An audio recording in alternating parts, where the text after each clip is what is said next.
The Wanderer's Hope drifted through the darkness of the terminus sector, her old engines humming with a sound that spoke of decades of loyal service. Captain Maria Torres stood on the bridge, watching the stars through the viewscreen. Her crew had been exploring this region for 3 months, mapping systems and looking for signs of intelligent life. Today, they found it. The Kovati warship appeared without warning, dropping out of faster-than-light travel with a flash of blue light. It was massive, easily 10 times the size of the Wanderer's Hope. Its hull was covered in dark armor plating that seemed to absorb light. Weapon ports lined its sides like the eyes of a spider. "Unidentified vessel, you have entered Kovati space," a voice boomed over the communication channel. "Power down your weapons and prepare to be boarded." Torres glanced at her first officer, Lieutenant Chun, who shrugged. "We're not even in their territory according to the star charts," Chun said quietly. "This sector is unclaimed." Torres nodded and opened a channel. "This is Captain Maria Torres of the human vessel Wanderer's Hope. We come in peace and request diplomatic contact. We were not aware this region was claimed." There was a long pause. Then the voice returned, but this time it sounded different. Amused. "Humans? We have not encountered your species before. You will follow us to the station." Torres could have refused. She could have run. The Wanderer's Hope might be old, but she was still fast enough to escape. But humanity had been searching for other intelligent species for 200 years. This was their first real contact. She couldn't throw away that chance. "We'll follow," she said. The Kovati station was impressive. It hung in orbit around a dead planet, a massive structure of metal and crystal that gleamed in the light of a distant sun. The Wanderer's Hope was guided into a docking bay that could have held 20 ships her size. Commander Ziegther waited for them in a meeting chamber that was clearly designed to intimidate. The ceiling stretched high above, supported by pillars carved with scenes of battle and conquest. Ziegther himself stood nearly 8 feet tall, his body covered in scales that shimmered with a bronze color. His eyes were yellow and cold. "So these are humans," he said, looking down at Torres and her team. "Small creatures, weak-looking. Your ship is old and slow. Your weapons are primitive projectile throwers. Tell me, how many worlds does your species control?" Torres kept her face neutral. "We have 73 colony worlds and our homeworld, Earth. We've been exploring space for 2 centuries. Ziegther's mouth opened in what might have been a smile, revealing rows of sharp teeth. "So few. The Kovati Empire controls 200 systems. We have conquered 17 species. We are the dominant power in this region of space." "That's impressive," Torres said carefully. "We would like to establish peaceful relations. Perhaps trade agreements. We could both benefit." Ziegther laughed, a harsh sound that echoed off the walls. "Trade? No. Here is what will happen. Your species will surrender 3 of your colony worlds to Kovati control. You will provide us with tribute each year, metal and food and technology. In return, we will not destroy your other worlds. This is generous. Other species we simply conquered completely." Torres felt her jaw tighten, but she kept her voice calm. "We can't agree to that. Those worlds have millions of people living on them. But we can discuss other arrangements." "There is nothing to discuss," Ziegther said. "You have 1 week to agree. If you refuse, we will take those worlds by force. Look at your ship, human. Look at our station. You cannot fight us. Accept this truth." Torres stood up slowly. "Commander, I need to be clear about something. What you're proposing is an act of war. If you attack human colonies, we will defend them. This would be unfortunate for everyone involved."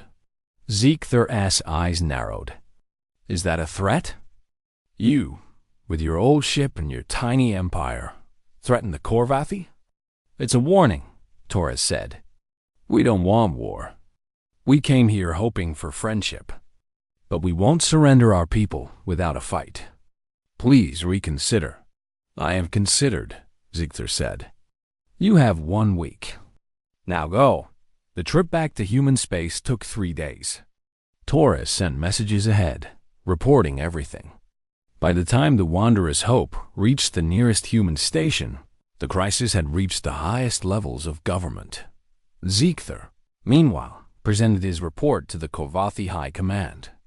He showed them recordings of the human ship, analyzed their technology, detailed their small empire. The High Command studied everything carefully. They are weak, one of the commanders said. Their ships are slow. Their weapons are old-fashioned metal projectiles. They have no energy shields at all. Exactly, Ziegler agreed. We have faced dozens of species. None were this primitive when we first met them. The humans are no threat, and they refused our terms? Yes, the female captain tried to sound brave, but it was obviously an act. They know they cannot fight us. The High Command debated for an hour. Finally, the Supreme Commander made his decision. We will make an example of the humans. Send a fleet to take the 3 worlds they were told to surrender. 20 ships should be more than enough. Show them that refusal has consequences. Ziegler bowed. It will be done. I volunteer to lead the fleet myself. Granted. Take the worlds quickly and with minimum casualties to our forces. The humans will learn to obey, or they will learn to suffer. The Kovathi fleet assembled over the next few days. 20 warships, each powerful enough to level a city from orbit. Ziegler stood on the bridge of his flagship and felt pride swell in his chest. This would be easy. The humans would scatter like frightened animals. Perhaps some would fight, but it would be brief and pointless. He thought about Captain Torres and her calm warning. Unfortunate for everyone, she had said. He almost laughed. The only unfortunate thing would be how quickly this war would end. The humans would barely have time to realize their mistake before it was over. The fleet jumped to faster-than-light speed, heading for the human colony of New Sarajevo. Ziegler estimated they would have control of the planet within 2 days. Then they would move to the other 2 worlds. Within a week, the humans would be begging to accept the original terms. He had no idea how wrong he was. Ziegler's fleet dropped out of faster-than-light travel at the edge of the New Sarajevo system. 20 warships, engines glowing with power, weapons charged and ready. He expected to see a small defense force, maybe a few orbital stations. What he saw instead made him pause. The humans were ready. Dozens of satellites orbited the planet, each one bristling with sensors and weapons. Defense platforms hung in space like metallic flowers, their weapon ports tracking the Kovathi fleet. And the ships, there were at least 30 of them, arranged in a formation that showed careful planning. They knew we were coming, his tactical officer said, surprise clear in his voice. It doesn't matter, Ziegler replied. We still outnumber them, and our ships are superior. Begin the attack. The Kovathi fleet moved forward in a standard battle formation. It had worked against 17 other species. It would work against the humans too. But within the first minute of combat, Ziegler realized something was terribly wrong. The human ships moved like nothing he had ever seen. They didn't try to match the Kovathi formation. Instead, they scattered in all directions, accelerating with bursts of speed that shouldn't have been possible for vessels their size. His targeting computers struggled to track them. Then the first human ship attacked. It was small, barely a quarter the size of a Kovathi warship. It came straight at Ziegler's flagship, weapons firing. The projectiles hit with incredible force, punching through shields that should have stopped them easily. Alarms screamed across the bridge. What are those weapons? Ziegler demanded. Analyzing, the weapons officer said, his claws flying across his console. They're not simple projectiles. They're using magnetic acceleration to reach incredible speeds. The impacts are hitting with the force of small bombs. The small human ship didn't stop. It kept coming, even as Korvathi weapons tore chunks from its hull. It rammed into the flagship's side, and the explosion sent shudders through the entire ship. "The humans are insane," someone whispered. "More human ships launch suicide attacks. They would damage a Korvathi vessel, cripple its engines or weapons, and then ram it if they were too damaged to escape." The Korvathi crews had never seen anything like it. Species were supposed to value their lives. They were supposed to retreat when defeat was certain. The humans didn't retreat. They just kept attacking. The battle lasted 4 hours. When it was over, 14 of Ziekthar's 20 ships were destroyed or too damaged to fight. The human fleet had been reduced to 8 ships, but they had won. Ziekthar ordered the survivors to land on New Sarajevo. They would take the planet itself and regroup. Landing was a disaster dubbed the colonists had been evacuating while the space battle raged, but thousands had stayed behind. They didn't surrender. They hid in the cities and forests, armed with whatever weapons they could find. When Korvathi troops moved through the streets, explosions erupted from buildings. Snipers fired from windows. Every corner could hide an ambush. "These are civilians," Ziekthar said, staring at a report of another squad lost to a trap. "Where are their soldiers?" "These are their soldiers," his intelligence officer replied. "We've captured some and interrogated them. On Earth, their homeworld, warfare was constant for thousands of years. Every human nation fought every other human nation. They've been training for war since they learned to walk. Every colonist knows how to fight." Ziekthar tried traditional tactics to break their resistance. He took hostages and threatened to execute them if the attacks didn't stop. The next morning, he found the hostages dead and a message painted on the wall in their blood. "You shouldn't have done that." The attacks intensified. Human fighters started using chemical weapons they made from farming supplies. They poisoned water sources the Korvathi troops were using. They set fires that swept through the areas where Korvathi forces had set up camps, and then the human reinforcements arrived. Not from the nearest base, as Ziekthar expected. Ships came from everywhere, from colonies dozens of light years away from Earth itself.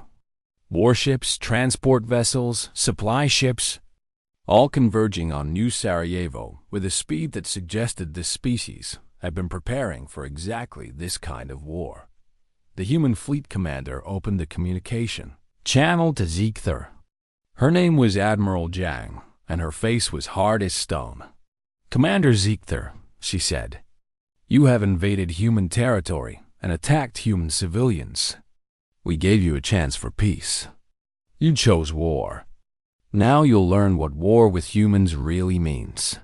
You cannot defeat the Korvathi Empire," Ziekthar said, but his voice lacked confidence. "We control 200 systems, and we've been fighting each other for 10,000 years, Jang replied. "Every war tactic, we invented.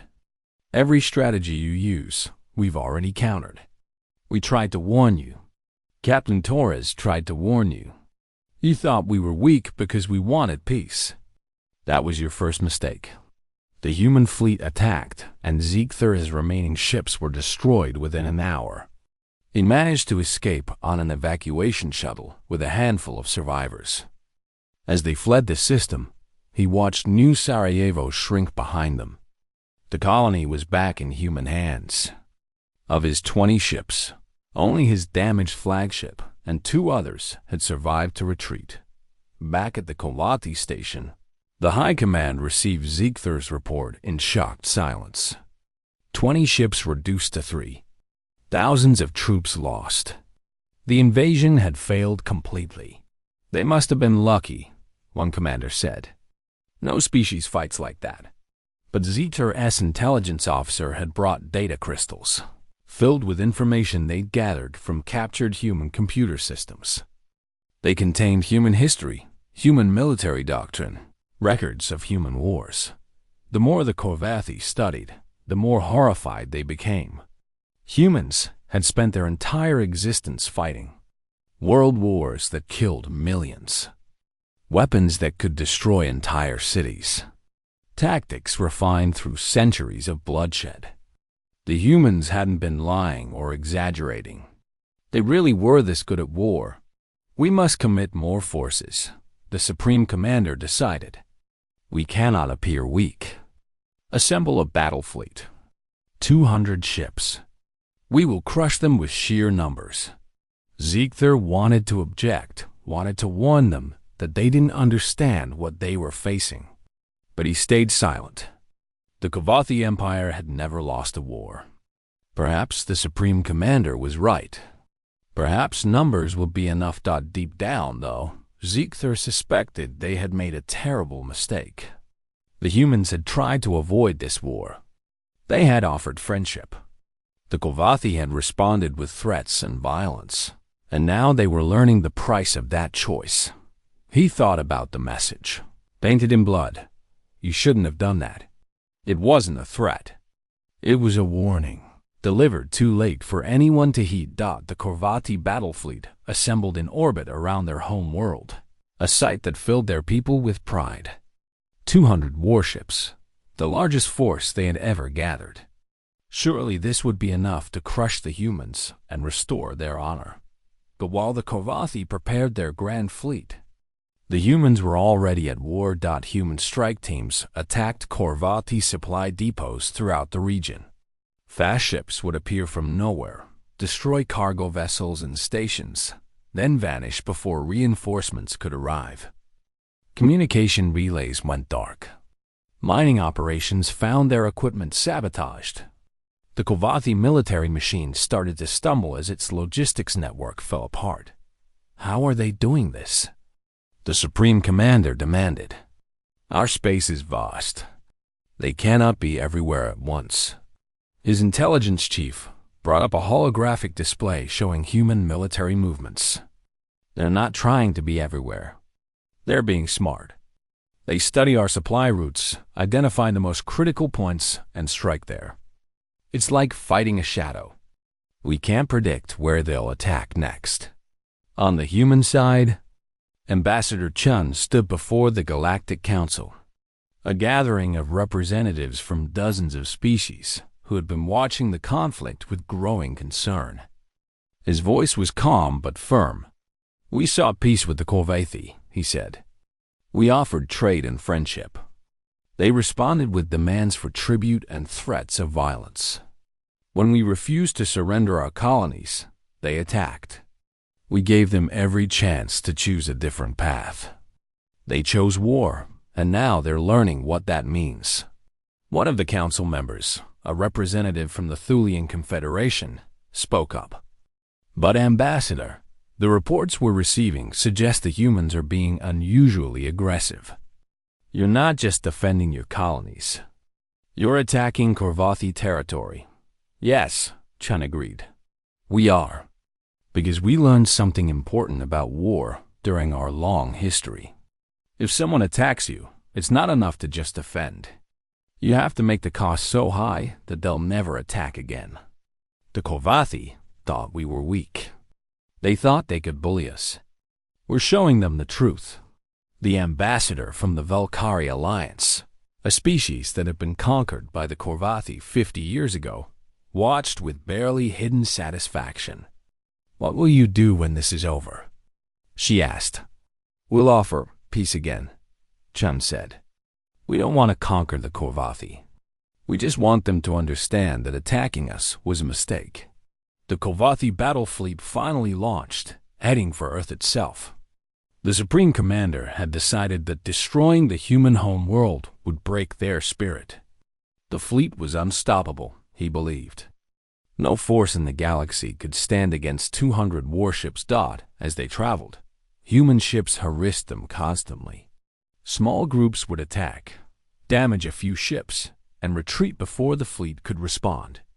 It was frustrating and caused delays, but the Supreme Commander pushed forward. Earth was the target. Everything else was a distraction. Meanwhile, humanity prepared. Admiral Jang stood in the command center on Luna, Earth's moon, watching displays that showed the approaching Corvathi fleet. Around her, officers coordinated defensive forces from across the solar system. Every human ship that could fight had been called home. Every orbital platform was armed and ready.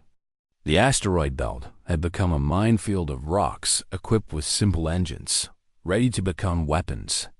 "They're bringing everything," her tactical officer said. 800 ships total, 40% of their entire military. Jang nodded. "Good. Then we'll only have to teach them this lesson once." She opened a communication channel that reached every human ship and station in the solar system. "This is Admiral Jang. The Corvathi are coming to our home with the intent to destroy it. They believe their numbers give them victory.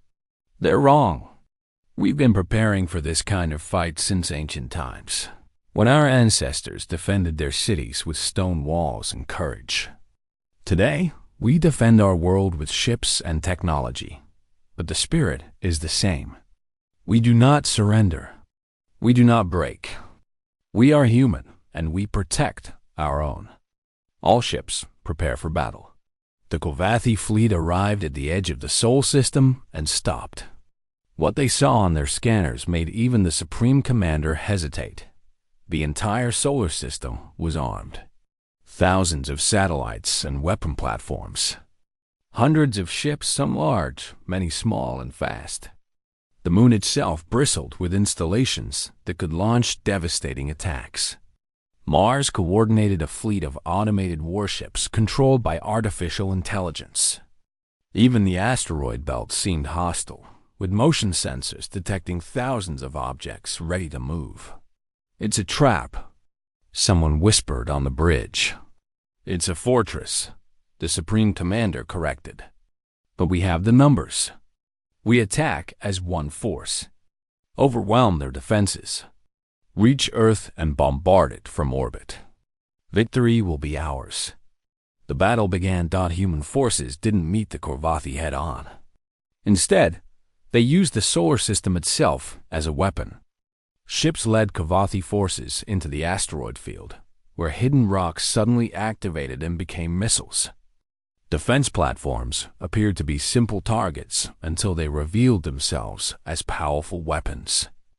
Small human ships would attack, retreat toward waiting forces, and lead pursuing Corvathi ships into ambush. It was chaos, but organized chaos. Every human force knew its role. They had practiced these tactics countless times in simulations and exercises. The Corvathi had numbers, but humans had experience and preparation. Ziegther, given command of a section of the fleet, found himself fighting a battle unlike any he had trained for. His scanners showed human ships everywhere, but when he focused on one group, they would vanish and appear somewhere else. His weapons would lock onto targets that turned out to be decoys. And always, there were more attacks coming from unexpected angles. A human ship rammed one of his cruisers, the explosion taking out both vessels.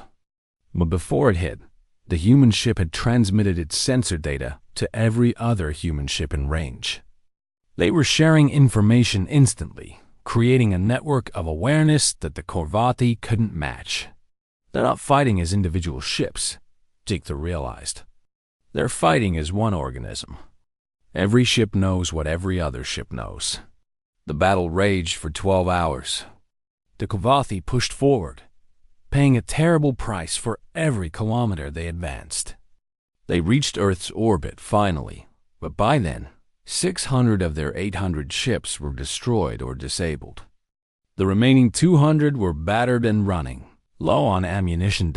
And Earth's final defense was waiting. The orbital defense ring around. Earth activated with devastating precision. Platforms that had seemed dormant suddenly came alive with weapons fire. The moon launched a barrage of magnetic accelerator shots that crossed the distance in seconds. Automated defense drones swarmed from hidden bays, each one small and fast and deadly. The Supreme Commander watched his fleet die. Ships exploded in brilliant flashes. Others went dark as their power systems failed. Some tried to retreat, but found their escape routes blocked by human ships that had somehow gotten behind them. In his entire life, he had never imagined such a complete defeat.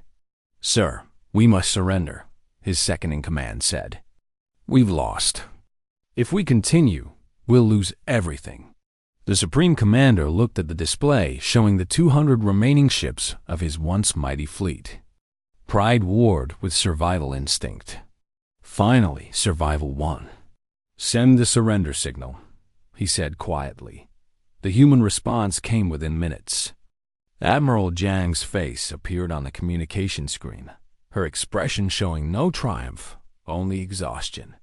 "We accept your surrender," she said. "Power down your weapons.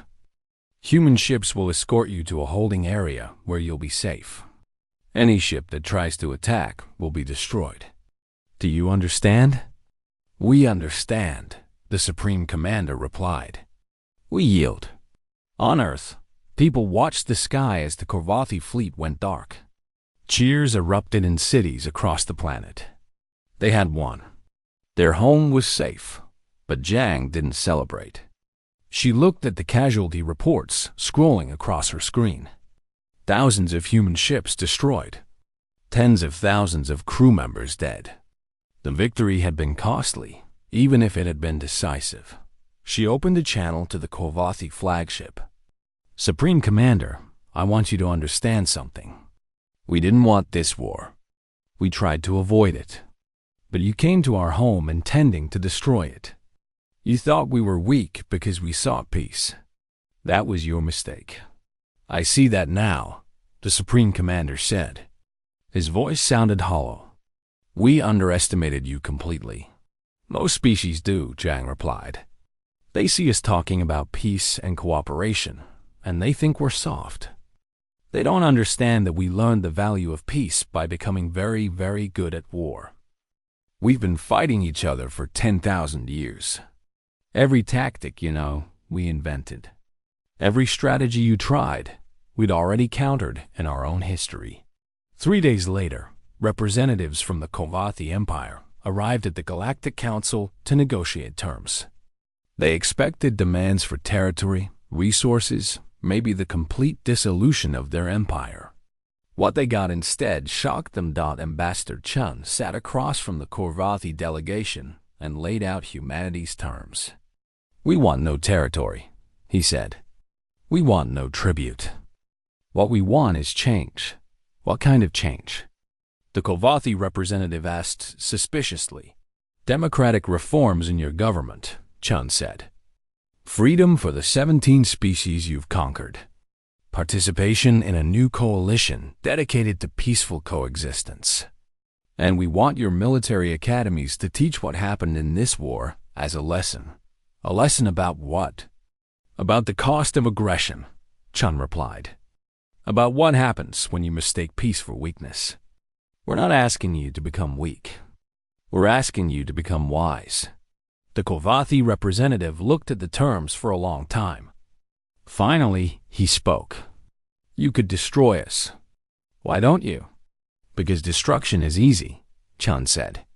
"Building something better is hard. We've spent our history learning that lesson over and over. Now it's your turn to learn it." The treaty was signed a week later.